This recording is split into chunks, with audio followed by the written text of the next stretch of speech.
आणि द्वारकेमध्ये असताना सकाळचा प्रहर आहे आणि सकाळच्या प्रहरी मी तुम्हाला सांगितलं दररोज प्रार्थना उठल्याबरोबर अंकुरनाथ करा.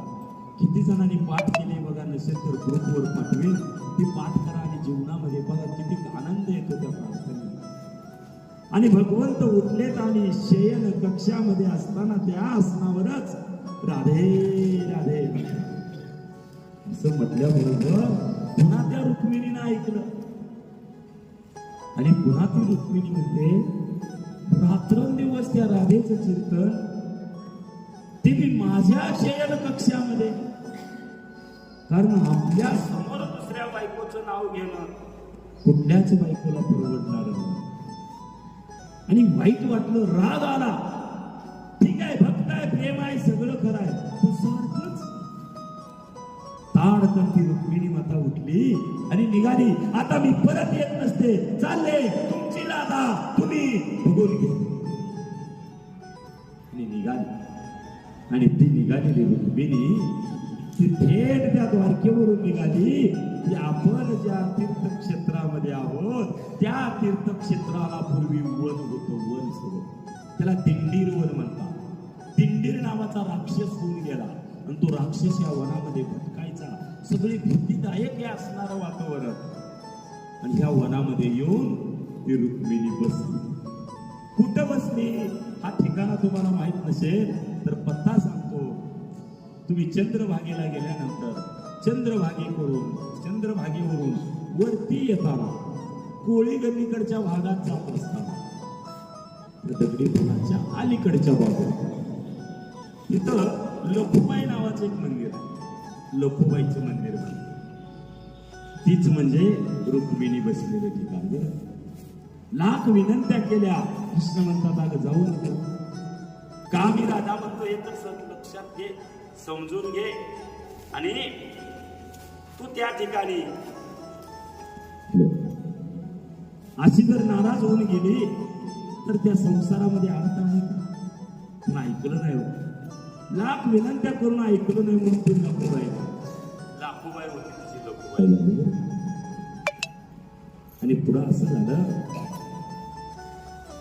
भगवान कृष्ण बायको सोडून गेली आणि बायको सोडून गेल्यावर सगळं काय असू द्या पण जी आपली सखी असते ना, ती सखी ज्यावेळी सोडून जाते त्यावेळी कळतं त्या पथामध्ये आपलं अस्तित्व काय. ती म्हातारी हालायला लागलेली असू दे पण ती ज्यावेळी घरात असते ना त्यावेळी हक्कानं किचन जवळ जाऊन म्हणतो अर्धीभर भाकर आहे का ग, म्हणू शकतो, खाऊ शकतो. पण कोट रुपयाचा बंगला असू द्या, किती दिन वर्तन सोनं असू द्या, ज्यावेळी सखी सोडून जाते त्यावेळी त्यानंच बांधलेल्या किचन मध्ये जाण्याचं धाडस त्याला पोरतो बनवून. म्हणून सख्याला सखी आणि सखीला सखा असावा. जीवन असेपर्यंत एकमेकाला जपावं हे शास्त्र सांगतं. दुसरं कोणाचं नाही.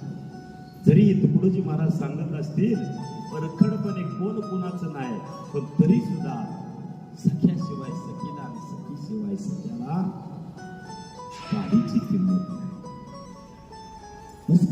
गावाला भारी सरपंच आहे पण घरी हक्काचा असं सुख दुःख वाटावं असं कोण नाही.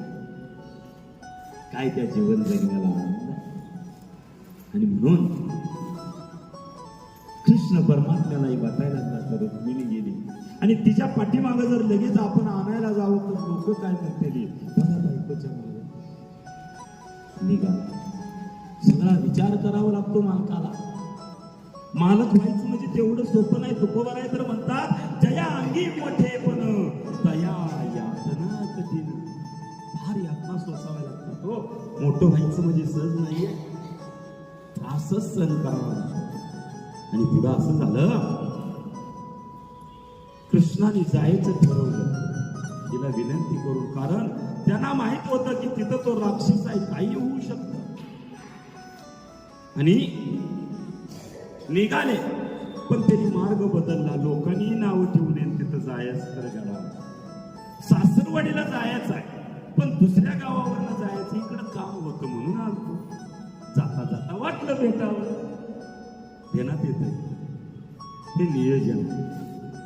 आणि भगवंत गेले गोकुळामध्ये, आणि गोकुळामध्ये गेले आणि गोपाळ सवंगडी गोळा झाले. कृष्णा किती दिवसानं भेटलास रे आम्हाला, राजा झाल्यापासून तू गरीबाला विसरून गेलास, आमच्याकडे आलाच नाही पुन्हा. मग ती बोबड्या पेंड्या सगळी सगळी सगळी लहानपणीची बालमित्र गोळा झाली. इतका आनंद झाला, इतका आनंद झाला त्या कृष्णालाही आणि त्या गोपाळालाही. आणि ते एकत्र येऊन आनंद लुटत असताना कृष्ण म्हणतोय आता आपल्याला इथं नाही रे राहायचं, आता दुसऱ्या गावाला जाय. द्वारकेला नाही का रे कृष्णा, नाही आता आपल्याला दुसरं नवीन गाव करायचं. त्यावेळी ती गोपाळ म्हणतात तू मागही असाच म्हणला, मी माघारी येतो मथुरेवरून, आणि पुन्हा तो आला नाही, तू डायरेक्ट दुसरं गाव केलं आणि द्वारकेला राहिला. पण आता आम्ही नाही फसणार, आता आम्ही तुझ्या बरोबर येणार. आणि त्या कृष्णाबरोबर सगळे हे गोप निघाले. हो ती म्हणतो ठीक आहे चला, पण त्याची गुरं, ते गोपाळ म्हणतात आपली गुरं कुठं सोडायची, गुराला बी बरोबर घ्या. आणि त्या गुरालाही बरोबर घेतलं. कृष्ण परमात्म्याने ती गोपाळ घेतली, गुरं घेतली आणि ते निघाले या दिशेने. आणि निघाल्यावर तुला असं झालं की गायी गोपाळ निघाल्यावर गोवर्धन पर्वत आडवा आला. तेव्हा इतके दिवस सोडून गेला ती गेला, आता तरी आम्हाला बरोबर घ्या. त्यालाही सांगितलं बरं ठीक आहे चल तू. गोवर्धन पर्वत ही घेतला. पुन्हा यमुना, ती कालिंदी तिचं नाव आहे, बायको बरं कृष्णाची. ते म्हणले देवा किती दिवस विरह सहन करायचा, इथनं गोकुळ मथुरा सोडली ती पुन्हा आमचा विचारच केला नाही तुम्ही, आता मी बरोबर येणार. ती कालिंदी यमुना नदी बरोबर निघाली. ती निघाल्यावर गुप्त असणारी सरस्वती बघितली ना, गुप्त सरस्वती सगळ्यांनी गुढीत बसून. ती गुप्त सरस्वती म्हणते किती दिवस आम्हाला गुप्त ठेवता देवा, आम्हालाही बरोबर यायचं. तिलाही बरोबर घेतलं आणि कृष्ण निघाला तो थेट या दिशेनं दिंडीर वनाच्या दिशेनं निघाला. आणि ह्या दिंडीर वनात आला त्यावेळी त्या दुरोळ्यातनं अगदी ती गाई गुर गोपाळ नदी सगळं सगळं सगळं बरोबर लवा जवा घेऊन ती गोवर्धन पर्वत. देव येताना ती गाई पुढे चालतात, कृष्ण कृष्णाच्या पाठीमागे गाई असं मागं पुढं करता करता दुरोळ्यानं पांढरा शुभ्र झाला होता. तेव्हा काही कॉन्क्रीटचं रस्तं नव्हतं. आणि पांढरा शुभ्र झाला त्यावेळी पांढरा रंग पांढरा रंग पांढरा रंग ते गोपाळ म्हणायचे. कृष्णा तू काळा होता पण आता पांढरा रंग झाला, पांढरा रंग पांढरा रंगाचाच तो पांडुरंग झाला. हो पांडुरंग. आणि तू या ठिकाणी आला. थांबायचं कुठं तर त्या गोवर्धन पर्वताला इशारा केला, थांबा इथं. जे आज गोपाळपूरचं मंदिर बघता ती उंच असं टेकड आहे ते म्हणजे गोवर्धन पर्वत आहे. गोपाळ म्हणजे आम्ही कुठं थांबावं देवा, तुम्ही जाऊन त्या पर्वतावर बसा. ते त्या पर्वतावर जाऊन बसले. आणि पुढं असं झालं ते गोपाळही बसले, गोवर्धन पर्वतही बसला. पुन्हा यमुना म्हणते देवा माझं काम मी कुठं बसू, तर त्याच पर्वताला प्रदक्षिणा कर गोवर्धनाला आणि तू येऊन चंद्रभागेमध्ये विलीन हो. आणि त्या यमुनेनं त्या गोवर्धन पर्वताला वेढा मारला आणि ती अशी तुडुंब अगदी तिथं उदान आलं. आज मी माझ्या सख्या समवेत आहे, इतका दिवसाचा विरह माझा, आज मला काहीतरी कार्य सांगितलं आणि ते कार्य मला करायला मिळतंय. आनंद वाटला हो. आणि तिला उदान आलं त्या कालिंदीला, त्या यमुनेला. आणि ती यमुना तुडुंब अशी त्या ठिकाणी भरली आणि त्या डोंगराला वेढा मारला आणि खाली चंद्रभागेत विलीन झाली. जो गोपाळपूरला जाताना तो वडा आहे ना, तो वडा नाही बरं देणार.